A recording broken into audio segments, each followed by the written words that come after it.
117 జియో వల్ల సుమారుగా 10 లక్షల మంది విద్యార్థులు ప్రభుత్వ పాఠశాలలకి విద్యకి దూరం అవటం జరిగింది అధ్యక్ష. అదేవిధంగా చూస్తే లెర్నింగ్ అవుట్కమ్స్ లో కూడా ఆంధ్ర రాష్ట్రం వెనుకబడే పరిస్థితి వచ్చింది అధ్యక్ష. పాదయాత్రలో నన్ను ఉపాధ్యాయులు కూడా కలిసారు. 117 జియో రద్దు చేయాలని కూడా వాళ్ళు అన్నాడు నన్ను కోరటం జరిగింది. సుమారుగా గౌరవ సెక్రటరీ గారు, కమిషనర్ గారు 33 మీటింగ్లు సంఘాలతో ఏర్పాటు చేసి చర్చించి దానికి ప్రత్యామ్నాయం ఆల్టర్నేటివ్ జియో అనేది తీసుకొస్తాం జరిగింది అధ్యక్ష. ఇక్కడ అధ్యక్ష ప్రధానమైన అంశం ఏంటంటే 1 క్లాస్ 1 టీచర్ అధ్యక్ష. మోడల్ ప్రైమరీ స్కూల్ అనేది చాలా కీలకమైనది. 1 క్లాస్ 1 టీచర్ ఉంటేనే నాణ్యమైన విద్య మన పిల్లలకి అందజేయగలుగుతాం.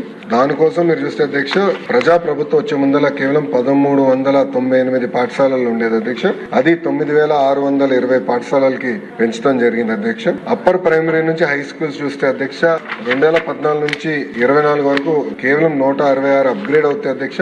ప్రజా ప్రభుత్వం వచ్చిన మొదటి సంవత్సరంలోనే 779 పాఠశాలల్ని అప్గ్రేడ్ చేస్తాం జరిగింది అధ్యక్ష. ఇవన్నీ మీకు ఎందుకు చెప్తున్నానంటే అధ్యక్ష ఇది ఒక మోడల్ గా దేశానికి ఒక మోడల్ గా ఏర్పాటు చేయాలి ప్రభుత్వ విద్య అనే లక్ష్యంతో ప్రభుత్వం పనిచేస్తుంది అధ్యక్ష.